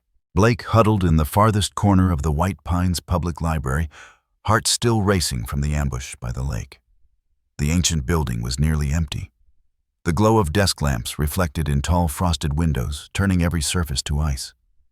Snow battered the glass outside, but inside was a hush, a sanctuary thick with the smell of paper, old wood, and secrets. He kept his hood up, shoulders hunched, casting anxious glances over the spines of history books toward the front entrance. There, beneath the blue-white glow of fluorescent lights, the librarian nodded without curiosity, used to students hiding from the world. But no one else came in. Blake set Lena's battered journal on the desk beside a battered stack of town archives. His hands trembled, not only from cold, but from adrenaline and a fear that had no words. He plugged in his phone, uploading every photo, every scrap he'd managed to keep from the underground chamber. The police had let him go after an hour of confused questions, still dismissing his story as half delirious. They hadn't seen the men's faces. They hadn't heard the voices in the tunnels. But Blake had, and now he was running out of time. He knew somehow that whatever had tried to swallow Lena years ago had returned for him. But he also knew the only way through was forward. He logged into the town archives, public records, missing person cases, police files from the 80s and 90s, digitized by half-bored clerks and quietly forgotten by everyone else. Lena had always told him the truth doesn't mind being found. He began with her last year on the force, scanning for anything that echoed her story, unexplained gaps, cold cases, missing files. One by one, names leapt from the screen, young, old, all vanished in winter. Each file echoed the same refrain, presumed runaway, weather-related accident search, discontinued. Faces stared out from grainy black and white photos, most never seen again. A truck driver on the highway. A teenage girl from the reservation. A city worker out on a midnight repair. The pattern was scattered, but there was a rhythm, a pulse beneath the chaos. Blake cross-referenced Lena's notes, her lists of badge numbers, secret nicknames, and codes. As he dug, he realized Lena had been following these cases too. In her journal, she'd written, "Not alone, others missing. Pattern in timing every third winter. Check hospital utility logs, Social Security." He opened a digital spreadsheet, mapping every disappearance, noting each victim's last known location. Most were last seen near a phone booth, gas station, or highway stop places where data could be lifted, where a person's identity could be cloned, harvested, or simply erased. It wasn't just abduction. It was extraction. A deep unease took hold. Was this what Lena had seen? Not just violence, but something more systematic, names and lives being erased, then sold or traded. He searched police blotters for references to Argus Mason Blue File and CL4KR. Nothing overt, but in the records, he found notes about external agencies, border alerts, and ongoing investigations classified. He checked town council minutes from the 1990s. One entry, almost hidden, read, "Motion to increase funding for cross-border data infrastructure." Passed 4-1. Hart L. opposed. He imagined Lena fierce and unblinking, standing alone at the meeting, warning of threats nobody wanted to see. The council had ignored her. The minutes ended with a footnote, "Subject excused from session, security concerns cited." His hands moved faster now, searching for anything that would confirm his growing suspicion. The snow thickened outside, painting the world blank and wild. The lights flickered. Blake barely noticed, lost in the web of names and numbers. Then the librarian approached, startling him out of the fugue. She slid a plain white envelope onto his desk, her face a mask of forced indifference. "Someone left this for you at the front. No return address." She left before he could ask more. He stared at the envelope, heart pounding. His name, just Blake, scrawled on the front. He opened it, hands shaking. Inside, a single sheet of cheap paper folded twice. The handwriting was neat, clipped, almost military. She wasn't just a cop. Your aunt was placed to watch the town. Embedded asset, Operation Owl. She found them selling more than IDs. They knew she was close. That's why she ran. Trust no one. Not even the badge. Finish what she started. There was no signature, only a cryptic code at the bottom, 109X and M. He read it again, trying to breathe. Asset. Operation Owl. Embedded. Suddenly, Lena's warnings in her journal, her paranoia, the careful way she'd coded every piece of evidence, they made sense. She hadn't just been a local hero. She was a deep cover operative, someone sent to root out a threat nobody wanted to believe existed. Blake fumbled with his phone, snapping photos, cross-referencing the code. 109X. Was it a locker, a badge, a file number? He searched the database for any matches. After a few tries, he found a police evidence locker closed the year Lena disappeared, its contents sealed by order of outside agency per asset protocol. The listed contact was Mason, the same name that haunted the Argus transmissions. He closed his eyes, pulse thudding. Lena had touched something massive, a syndicate that moved people and data across borders, erasing their trails, feeding a black market that the authorities were either afraid to fight or complicit in hiding. And she'd gotten too close. He read the anonymous letter again. Trust no one. not even the badge. It was both a warning and a challenge. Lena hadn't vanished because she was weak or reckless. She'd vanished because she'd been brave enough to see what others looked away from. He opened her journal to the final entry reading by the flicker of the desk lamp. "They're here. Don't know who to trust. If you find this, tell the truth. Whatever it costs." Her voice was so clear in his mind that it almost hurt. He stared at the stacks of files, the envelope, the digitized photos on his screen. A question pressed in, suffocating. Was Lena a murderer, a traitor who'd gone rogue? Or was she the only one in White Pines willing to risk everything for the truth? Had she killed to protect her secret, or had she run to keep it safe from those who would bury it forever? The truth, Blake realized, was somewhere in between. Lena had become both legend and ghost, a woman erased by those she tried to expose. The world had rewritten her as a casualty, a mistake, a statistic. But Blake saw through it now. He knew she'd been a sentinel watching over the town, chasing the darkness that others let in. He gathered the files, zipped Lena's journal into his bag, and slipped out of the library as the storm howled harder. In the frozen street, he felt the weight of eyes on him, a reminder that whatever had swallowed Lena was still hungry, still waiting. But he walked faster, mind sharp with purpose. Somewhere out there, the last piece of Lena's secret was waiting to be found. And Blake, armed with the truth, the hope and the unbreakable bond of family, would be the one to find it no matter the cost. The library's warmth vanished as soon as Blake stepped into the night. The storm had thickened, the snow falling in furious waves, erasing his footprints almost as soon as they were made. Streetlights glowed dim and distant, their halos blurred to watercolor by the wind. He shoved Lena's journal and the letter deep into his backpack, every instinct screaming at him to run, to find safety, to call his mother, to give up the chase before it killed him. But the old vow was aflame inside his chest. If you find this, tell the truth, whatever it costs. He was halfway down Main Street when his phone vibrated. The screen pulsed with unknown caller digits, spinning audio already hissing in his ear before he answered. There was no greeting, just a voice low and rushed, warped with digital static. "You want the truth?" the stranger whispered. "You need to move. Now. Head east, end of McKay Road. There's a shack on the ice. The lock's broken. Don't be followed. Don't trust anyone. They're closer than you think." The line clicked dead before Blake could speak. He spun in the snow, eyes stinging, scanning for shadows. Was this another trap, a trick to scare him off? Or the last thread Lena had left? He had no way to know. But if it was a trap, it was the same one that had claimed his aunt. He zipped his coat, dropped his head against the wind, and started running. Every step was a fight. The snow knee-deep in places, the cold gnawing at his bones, the weight of his pack growing heavier with every block. McKay Road was an old logging route that skirted the lake, a path people only took when they wanted to disappear. The blizzard had emptied White Pines, the town's windows dark. Blake's breath burned in his throat, panic making him reckless, faster than he'd ever run. Somewhere behind boots, crunched in the snow, a sound too careful, too deliberate. Blake's pace faltered. He ducked into a shadowed alley, heart hammering, and waited. He could just make out a figure through the whiteout, a man bundled in black, face hidden, moving with a predator's patience. Blake's mind flashed with memory, the car in the hospital lot, the message on his phone.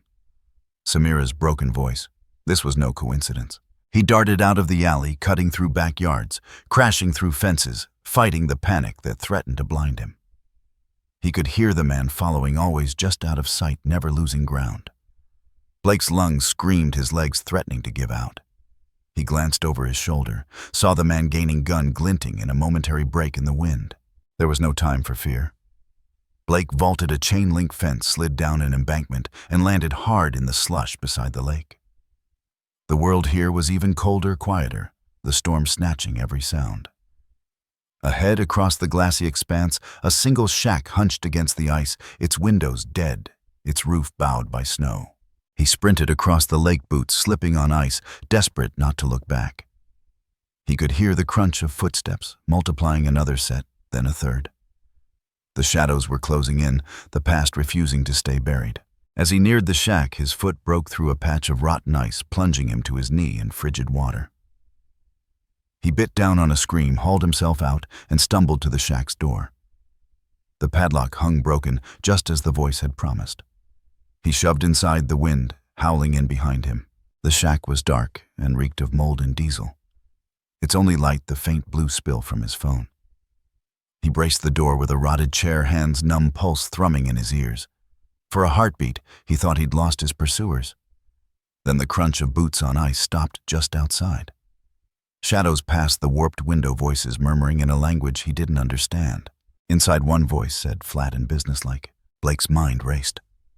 He scanned the shack, searching for anything, any way out. There, a trap door hidden beneath a coil of rope, the wood around it worn from use. He yanked it open and slid through, landing hard in a crawl space that ran beneath the floor. It was pitch black, freezing, but the space was just wide enough to wriggle forward on his stomach. Above the door, crash it open. The shack filled with footsteps, shouts. Flashlight beams stabbed down through the floorboards, one missing Blake by inches. He held his breath as a heavy boot thudded above him, dust sifting down in drifts. One man cursed, another muttered into a radio, then the sound of furniture scraping as they searched for the trap door. Blake crawled as fast as he dared, scraping his knuckles raw on ancient boards, heart hammering loud enough to drown out the world. He reached a second hatch. This one stuck fast with ice and kicked at it with both feet. At last it gave, and he tumbled out into a subterranean passage. The air was ancient, wet with the smell of mud and iron. But he didn't pause. He ran hunched double until he reached a steel door bolted from the inside. This, Lena's map had shown a back way into a forgotten Prohibition-era bootlegging tunnel running beneath the lake. Behind him, angry shouts echoed as his pursuers discovered the open hatch. Blake fumbled with the bolt, managed to slip through, and slammed it behind him, locking the darkness out. He collapsed in the tunnel, gasping, as the world narrowed to a single burning purpose: survive and find what Lena had left. He pulled out his phone, the screen nearly dead, using the last of its glow to search the walls. There, behind a brick loosened by frost, he found a small battered box, a time capsule. Inside, a photograph of Lena in plain clothes, her arm around a younger man Blake didn't recognize, both looking straight at the camera with haunted eyes. A thumb drive sealed in plastic, and a note, the handwriting unmistakable. If you found this, you know the danger. The data on this drive proves everything. Don't trust anyone. I'm still alive. I'll find you. Blake's hands shook. The note was dated only a few months ago. Lena, after all these years, after everything, was still out there, still fighting. Somewhere behind, the men began pounding on the steel door, rage echoing through the tunnels. Blake stuffed the box into his backpack and crawled onward, heart filling with a hope so fierce it hurt. He would not let the past die. He would not let Lena's story end in silence. He was no longer running away. He was running toward her and the truth that had almost killed them both. Blake's chest heaved as he stumbled out of the claustrophobic tunnel, lungs burning with cold, backpack pressed tight to his spine.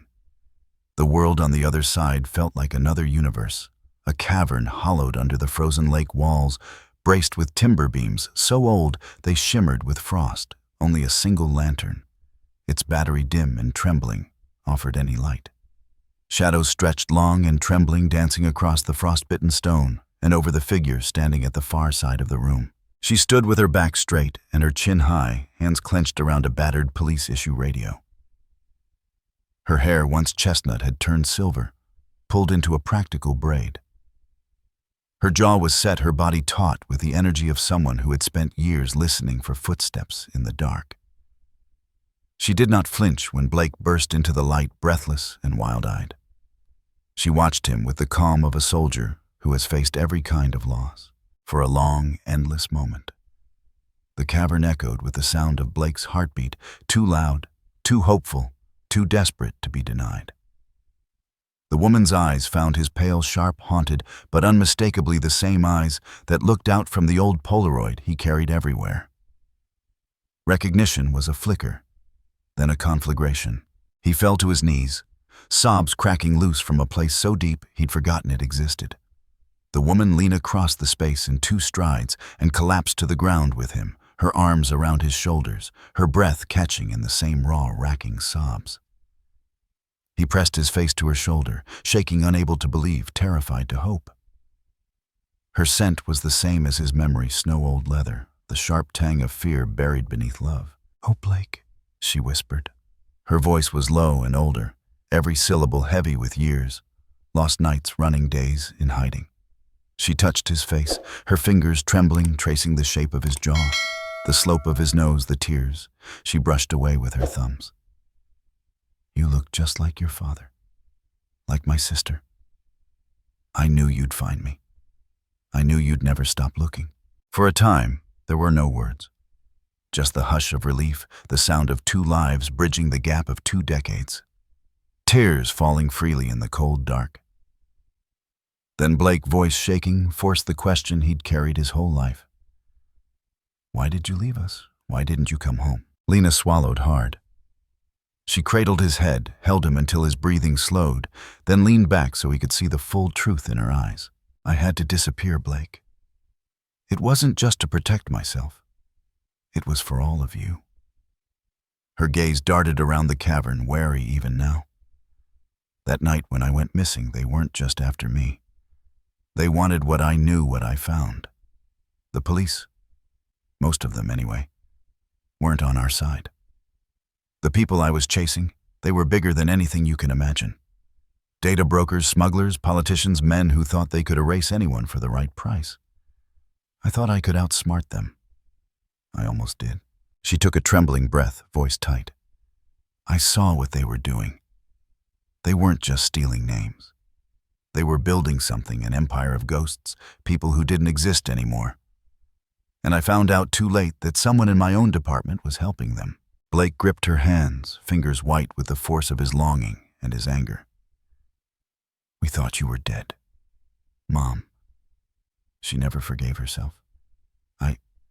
I kept thinking if I just found the right clue, if I just worked hard enough, you'd come home." Lena's tears spilled over again.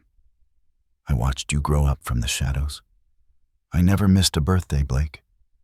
I left gifts at your door, little things I hoped you'd find, a hockey puck, a note in your locker, that compass you carried in 5th grade. I was there at your graduation behind the crowd. But I couldn't come back.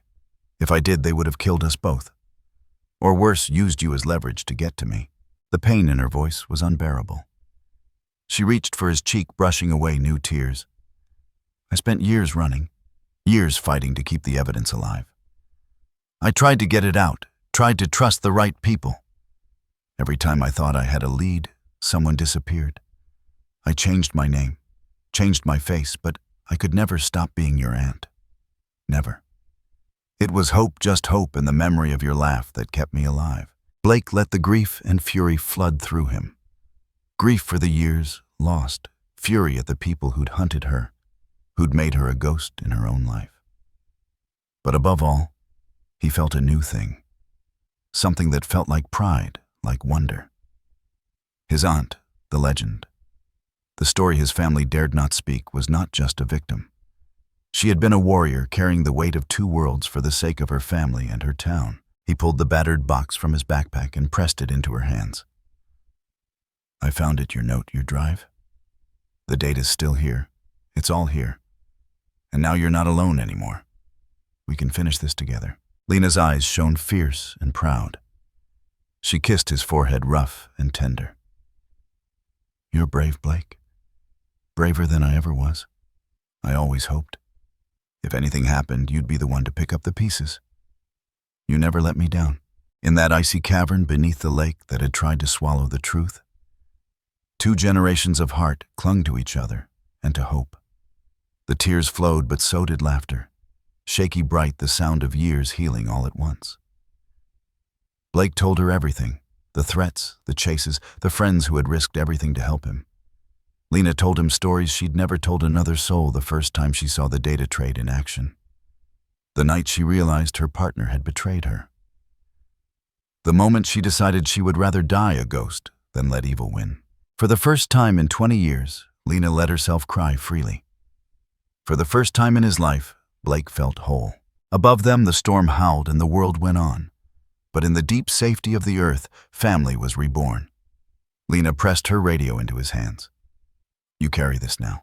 It's your turn to keep us safe. He nodded, breathless, certain of one thing: they would face the past together. The world outside was still dangerous, still hungry for secrets. But hope once lit could burn even in the deepest cold. In Lena's embrace, in her strength, in her story, Blake found all the proof he'd ever needed. Love survives. Family endures. And sometimes, against every odd, hope wins. Blake barely had time to grasp the enormity of his reunion with Lena before the icy air crackled with a sound that sliced through the cavern. The metallic echo of a bolt being drawn, boots slapping on stone. He jerked around his heart, leaping to his throat as shadows streaked along the tunnel wall. 3 men, their silhouettes cut hard against the lantern light. The leader, tall and broad, stepped forward with a certainty that spoke of years spent in command. His face was sharp lips drawn in a thin, cold smile that Blake had seen only in old newspaper clippings and fragments of Lena's nightmares. Mason, the architect of the data ring. The town's phantom puppeteer. Mason's eyes landed on Lena and narrowed as if the 20 years since she'd vanished were nothing but a blink. Well, well. The ghost returns. And you brought family. His voice was sand and gravel calm as a winter grave. You never could stay away, Lena. You always had to finish what you started. But this time you brought an audience. Shame. Blake's hands curled into fists. But Lena stepped forward, steady as ice. The battered police radio clenched in one hand, the other gripping his arm behind her. It's over, Mason. The evidence is out. You can't erase me this time. Mason smirked, lifting a silenced pistol, his henchmen fanning out, blocking every path but the narrow tunnel behind them. You always did underestimate me. You know how many people in White Pines owe their fortunes to me? How many will turn a blind eye when you disappear again? Lena's gaze didn't waver. Not everyone. Not anymore. The world's changed. People are watching. Blake has what he needs. For a moment, the air hung with threats unspoken, every second drawn tight as piano wire. Then Mason flicked his chin. His men surged forward, flashlights cutting through the gloom. Footsteps thundering across the brittle cavern floor. Blake stumbled back, adrenaline shattering the last of his shock. Lena gripped his shoulder, whispering fiercely, "Stick to the walls. Don't let them box us in." They ran first left, then a sharp turn into the teeth of the maze. The tunnels here twisted and doubled back on themselves, a labyrinth of old mining shafts, concrete bunkers, and forgotten bootlegging passageways. Lena led every step, calculated, her memory of the place, from long nights in hiding, their only guide. The darkness pressed close, broken only by the sweep of Mason's flashlights, voices ricocheting off stone fan-out. Don't let them double back. I want them alive, just enough to answer questions. Blake's lungs burned, feet slipping on patches of ice. Lena's grip the only anchor in the chaos. He could hear Mason behind them, relentless, patient, a hunter who knew the tunnels as well as Lena did. The air tasted of iron and fear. At one intersection, Lena dragged Blake into a side tunnel, pausing just long enough to press the evidence box into his arms. Whatever happens, you run. Don't look back. Get to the surface. Get this to the news, to the police, to anyone you trust. You're the only one left who can end this. Blake's voice broke, tears freezing on his cheeks. No, I'm not leaving you. We do this together. Lena shook her head, fierce and loving. I spent 20 years running from these monsters. I won't let them take you too. Her voice dropped to a whisper, equal parts plea and command. Blake, you're my family. You're my hope. You have to live. Behind them, footsteps pounded closer. Mason's voice, oily and triumphant. You can't hide forever, Hart. You never could. Lena pulled Blake forward, deeper into the maze, leading him through a crawl space so narrow they had to move single file, scraping ice from their jackets, breath clouding with every gasp. Behind them, Mason's men forced their way through, curses echoing. They broke into a larger chamber. An old utility junction beams, sagging the only exit, a grate leading up toward the lake's edge. Lena shoved the evidence into Blake's backpack, hands shaking. Then, with a last look, she cupped his face, her eyes shining in the lamplight. I love you. You make me proud every day. Now go. She spun, facing the approaching footsteps, drawing herself to her full height. Blake's heart fractured. He wanted to fight to die with her, if he must, but Lena's command was iron. "Run, Blake!" she shouted, voice ringing through the frozen halls. He turned, scrambling for the grate, forcing it open with raw, bleeding fingers. He glanced back once, just once, to see Lena's spine-straight, arms raised, voice ringing with all the power she still had. "You want me, Mason? Come and get me." Blake pulled himself through the opening snow, slicing his skinned shoulders, screaming with cold. As he ran, he heard Lena's voice behind him. Then the crash of bodies colliding, the dull thud of boots, shouts, then a single gunshot, hollow and final in the ice. He ran, blinded by tears, desperate, stumbling through the blizzard. His hands clutched the evidence, his heart a broken drum, every instinct screaming to turn back, to save her, to rewrite the story that had always ended in loss. But Lena's voice chased him. "Live, Blake. Live for both of us." Behind him, the tunnels shuddered with violence. Mason's fury echoed shouts and threats, then the distant wail of police sirens drawn by the chaos, by the alarm Lena had tripped on her ancient radio. The past was colliding with the present truth, cracking the ice of White Pine's secrets, erupting into the light at last. When Blake staggered onto the frozen shore, he looked back and saw the world he had always known, his family, his town, his own broken heart, lit by the first rays of a dawn that would never forget Lena Hart's sacrifice. But her strength lived on in him, in the evidence clutched to his chest, in the tears freezing on his face, in the promise that he would see justice done. Lena had given everything so that he and the truth could survive. And somewhere beneath the ice, in the silence that follows a final act of courage, her spirit remained a beacon, a legend, and most of all, a hero who never let go. Blake burst out of the labyrinth, the dawn breaking cold and sharp against his face. Snowflakes burning his lungs as he ran. Behind him, the lake still groaned under its frozen shell, the tunnels echoing with violence and the memory of Lena's last stand. He stumbled, half running, half crawling through the trees toward the edge of White Pines, the box of evidence pressed so hard against his ribs he thought it might crack. Every nerve in his body blazed grief, terror, the raw pulse of survival. But beneath it all, something brighter resolved the fire of Lena's sacrifice, kindling a courage that was no longer just borrowed from her, but his own. By the time he reached the edge of town, sirens were screaming in the distance. Police, paramedics, every kind of authority drawn by the chaos. Blake ducked into an abandoned service station, breath-ragged hands shaking so badly he dropped his phone twice before managing to unlock it. There was no time for fear now, no space left for doubt. Lena's voice haunted him. "You have to live. Finish this." He opened the battered box, spreading out its contents on the greasy counter beneath a flickering fluorescent bulb. The thumb drive was slick with condensation, but the seal had held. He connected it to his phone, praying it would work, that all of Lena's running and hiding hadn't been for nothing. The drive spun up old files coming alive, gigabytes of encrypted ledgers, transaction records, audio and video clips, enough data to bury 1,000 careers. There were police payrolls with mysterious deposits, council meeting minutes, with names, redacted photographs of familiar faces exchanging thick envelopes behind the community center.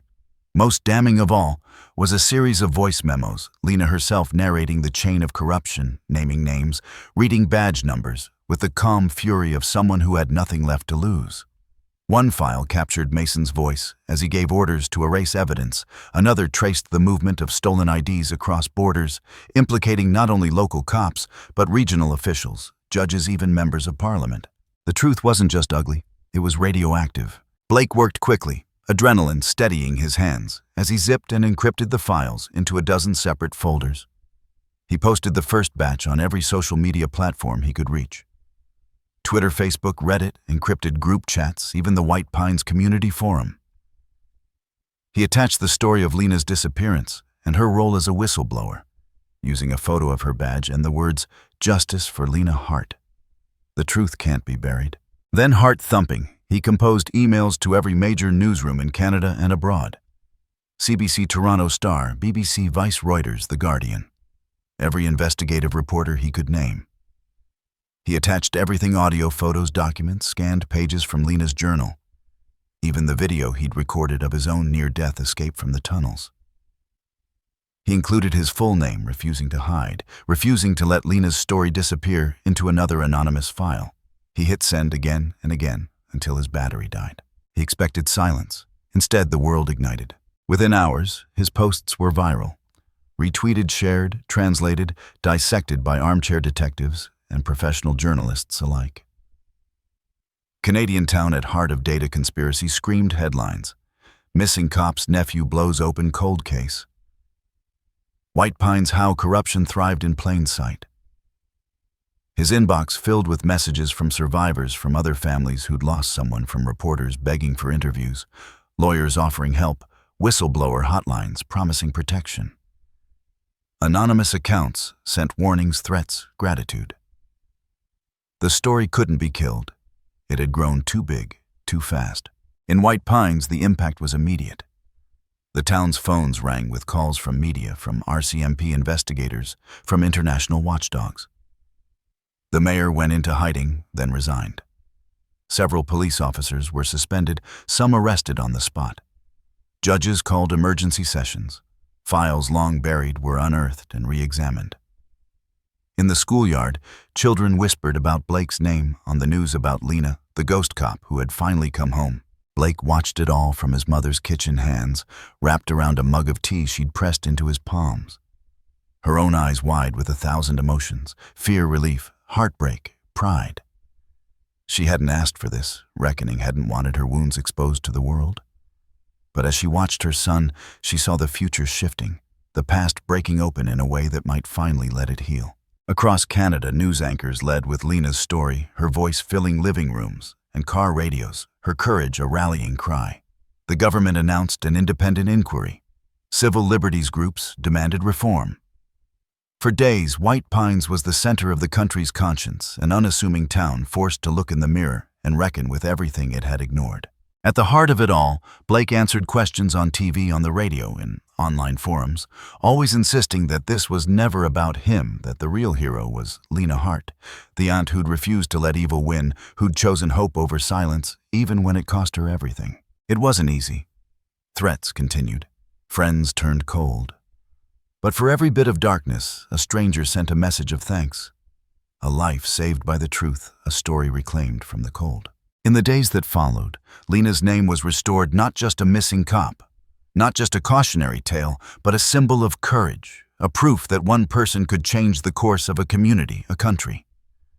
Blake stood at the edge of the lake, phone in hand, watching the snow melt as spring crept in, knowing the fight wasn't over, but that justice, for the first time in decades, was possible. And beneath the headlines, an outrage. One truth echoed louder than any secret: the dead don't stay silent. Heroes don't stay hidden. And sometimes even the deepest ice can be shattered by the light. The snow was gone by the time Lena stepped into the sunlight for the first time in 2 decades. The sharp northern air washing over her face, soft as forgiveness. Word of the scandal had broken all over Canada and beyond. But in White Pines it was something quieter, stranger, a slow collective waking from a 20-year dream. Lena Hart, once written out of history as a casualty of weather, a whisper in the town's gossip, was alive. More than alive, vindicated, free, a woman whose courage had split open the ice of silence and fear. It began in a small room at the local hospital, reporters camped on the sidewalk, and a police guard posted at the door. There, surrounded by family for the first time in years, Lena signed her real name on a stack of official documents, reclaiming an identity stolen by shadows. Beside her sat Blake, hollow-eyed but beaming, and her younger sister, Blake's mother, who had not let go of Lena's hand since the moment of reunion. It was awkward at first, fragile as the first day after a long winter. But beneath the tears and laughter ran a current of hope neither woman had felt since they were children. The government issued statements, apologies. The national news ran Lena's story for days: the missing officer, the deep cover agent, the aunt who would not be erased. The charges against her: insubordination, desertion, all the bureaucratic slanders that had once justified her disappearance were wiped away in a single public ceremony. Lena stood on the steps of the courthouse, her police badge returned to her on a velvet cushion. her name restored on the town rolls while Blake and his mother looked on, arms entwined, their faces streaming with pride and exhaustion. For Lena, freedom was not just the absence of pursuit, but the restoration of meaning. She was no longer a fugitive, no longer a ghost watching her family from the dark. Each morning she woke in a real bed, sunlight flooding the windows, Blake's old dog snoring at her feet. Each night she ate at her sister's table, telling stories, some heartbreaking, some wild and hilarious, all threaded with the fierce, unbreakable love that had survived even the darkest storms. Blake, too, was changed. The town no longer whispered about his obsession, his late-night vigils, the strange questions he'd asked for years. He became the local hero, the boy who'd brought the truth home, the young man who'd risked everything for family. Yet it was not the fame that mattered, but the sense of peace blooming in the heart of his home. He re-enrolled at university, helped his mother fix up the old house, planted wildflowers in the yard for the first time since he was a boy. Lena joined him, her hands calloused from a different kind of survival, both learning how to hope again. It was not easy. There were days when the wounds bled through and Lena woke gasping from nightmares. When Blake's mother left the radio off for fear of what the news might bring. When the town's scars showed up in awkward silences and uncertain glances. But the light kept growing slow and stubborn, fed by forgiveness and truth. They rebuilt together, painting walls, restoring memories, letting the lost years become a foundation instead of a fracture. The town itself began to change. The old police chief was gone, replaced by a woman who had once worked alongside Lena, a rookie then, now a leader determined to make things right. A monument was planned for the victims, their names etched in stone near the lake, a promise that no one would be forgotten again. The ceremony was small at first, just family and a handful of neighbors, but it grew as word spread. That night, as the sun slipped behind the pines and the air turned silver, the people of White Pines gathered at the edge of the lake. Children carried lanterns, elders lit candles for the friends they'd lost, the ones they'd suspected were never coming home. Blake stood with Lena and his mother at the front, the light of 100 flames reflected in their eyes. Lena took the microphone, her voice quiet but unbreakable, and spoke not as a victim or a hero, but as someone who had simply refused to let hope die. She named the lost, told their stories, reminded the town that the worst thing was not evil itself, but the silence that lets evil grow. "The truth lives," she said, her eyes meeting Blake's. "It's all any of us can leave behind." As the townspeople drifted home, leaving candles flickering by the lake shore, the world seemed both smaller and larger, full of pain but also possibility. The wounds of the past were not erased, but exposed to the light they began to heal. Lena and Blake stayed until the last lantern burned out, watching the ice gleam under the stars. A silence no longer heavy with secrets, but alive with memory, with hope. Spring arrived early that year, melting the last of the old ice, the lake breathing again for the first time in decades. White Pines was not perfect, but it was awake. Children played on the shore, their laughter ringing where rumors once lived.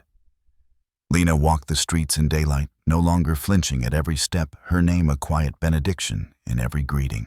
In the rebuilt Hart home, 3 generations gathered for supper. Lena, Blake, and his mother, a family remade their table full of stories, their eyes bright with the knowledge that in the end, hope had survived. As dusk fell and the last light left the lake, Blake whispered a promise to the night and to the woman who had saved him. "We're home. We're safe. And we'll remember." Somewhere in the darkness, the candles burned on. Hope, after all, is hard to put out. The first warmth of spring crept into White Pines, not with fanfare, but in the subtle, unmistakable way that healing always arrives quietly, insistently, transforming even the coldest memories with light. The night after the town's vigil, Lena stood at the lake's edge beside Blake, the old ice groaning beneath the softening sun. In the east, the sky burned a tender orange gold, spilling over the horizon and shattering the last reluctant shards of winter. The water, once a tomb for secrets, began to gleam again, rippling where it had been locked for so long. Lena wore her old parka, a badge, finally her own, fastened at her chest, though she carried it more lightly now, less as an armor, more as a tribute. Blake was beside her, hands deep in his pockets, his face turned to the wind. For a long while neither spoke. There was too much to say, and yet nothing that words could add. Around them, the world was waking, branches shivering with the promise of buds, birds, stitching patterns across the sky. The whole town humming with a new kind of silence. Not fear, but peace. The water lapped at the shore, and Lena bent to skim her fingers across its thawing surface. She felt the echo of every year lost in hiding. Every dawn she had watched from a window, afraid to step into the light. Now the warmth on her skin felt like a benediction, a gentle reminder that she was still here, still standing, scars and all. Blake watched his aunt, wonder in his eyes. It struck him how much she had changed and how much she hadn't. She was stronger now, not just in the way that survivors are strong, but in the way of those who have learned to let hope back in. She turned, a smile flickering at the edge of her mouth, and Blake reached for her hand. They stood together, fingers interlaced, facing the new morning. Behind them, the town was stirring, doors, opening, voices, drifting out into the brightening air. Somewhere children laughed. Across the lake, the memorial candles from the night before had burned down to little pools of wax, their light absorbed into the coming day. At the foot of the shore, a new sign had been hammered into the earth, its letters carved by careful hands, for the truth and those who would not yield. Blake had chosen the words himself, a promise etched into wood and memory alike. Lena read the inscription, her throat tightening. She thought of all those who had vanished, whose names now lived in the town's prayers, and whose stories had shaped the course of her own life. She thought of Mason, of secrets, of the cold and the fear. And then finally of Blake, her nephew, her salvation, her living proof that nothing, not even the darkest winter, could last forever. They sat together on the rocky shore, watching as the lake opened up breath by breath to the sun. Lena let herself remember not the pain, but the moments of stubborn joy. Blake's first steps, her sister's laughter. Laughter in the kitchen, the sound of her own name spoken without caution or code. Healing, she realized, was not about erasing what had happened, but about carrying it forward, transformed. Blake leaned into her, voice soft. "Do you think it's really over?" Lena squeezed his hand, gaze fixed on the horizon. "No story like this is ever truly over. But it's ours now, not theirs. And as long as someone's willing to keep searching, hope never really dies." He nodded, feeling the truth settle in his bones. The world had changed, maybe not enough, maybe not for everyone, but enough for now. Enough to build something better from the ruins, enough to let go of anger and trust at last in the morning. They stayed until the sun climbed high, its rays glinting off the lake, the air filled with birdsong and the scent of thawed earth. Lena pulled a notebook from her coat, writing a single line beneath the day's date. "We are not what they tried to make us. We are what we choose to become."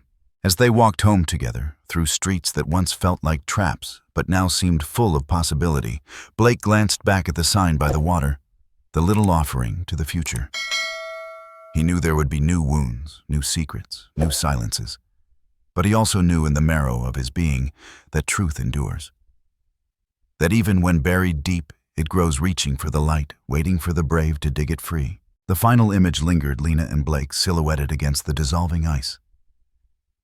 Two survivors bound not just by blood, but by their refusal to give up. Around them, white pines exhaled the past, finally at rest, the present open and bright. Above the lake, the sign caught the sunrise and glowed. For the truth and those who would not yield. No storm, no lie, no winter could take that away. And somewhere in the rising light, hope bloomed, soft, steadfast, unstoppable.